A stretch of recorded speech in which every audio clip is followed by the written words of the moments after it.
I wanted to get back to the focus on veterans, and in particular the issue about the fully developed claims, because this is something that we've heard a lot about from the VSOs, and I, for one, thought that we could have a great deal more confidence in this.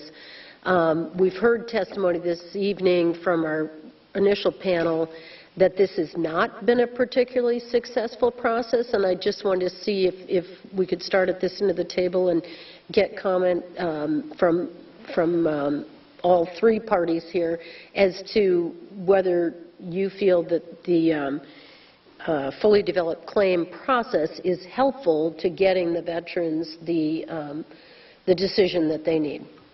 Starting with me? Yes, thank you. I could say we were in on this early when we looked at, I think 2011, looked at the backlog initially, and fully developed claims were key to the transformation plan.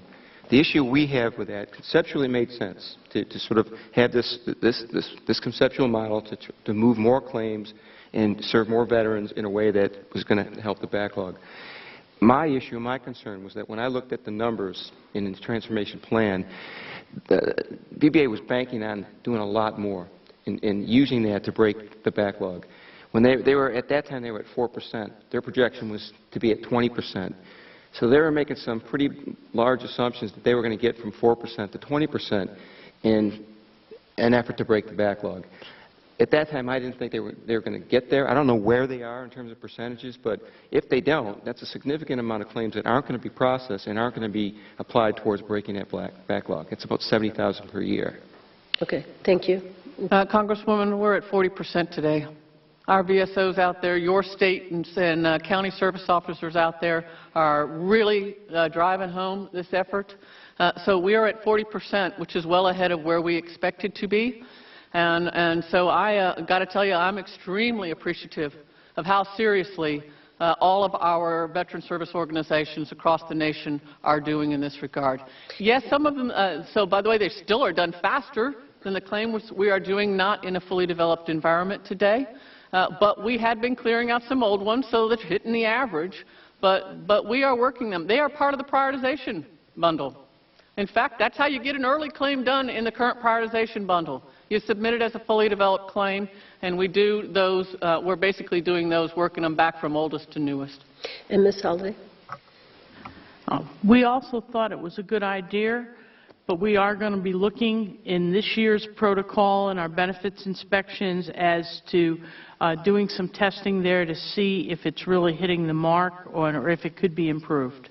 Thank you. I think it would be very helpful, and I know the VSOs definitely want to be a part of the solution and help the veterans, and I think that you can appreciate this as a bipartisan effort in this committee, which is very rare in this Congress right now, that we are all veterans focused and want to get these responses as quickly as we can.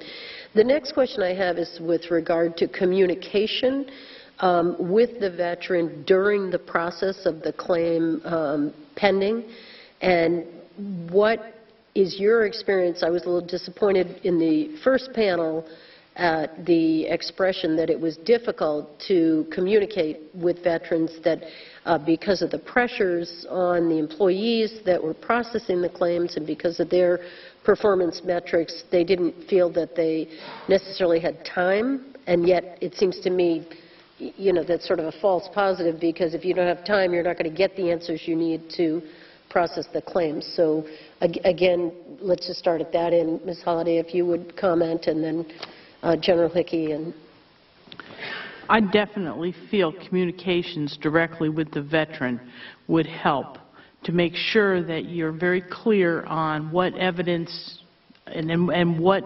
conditions are present so that you can process the claim tightly, you know, very quickly. Great. Okay, thank you. General Hickey?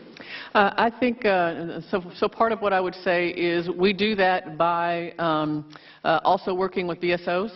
In fact, we highly encourage our veterans to work with a veteran service organization.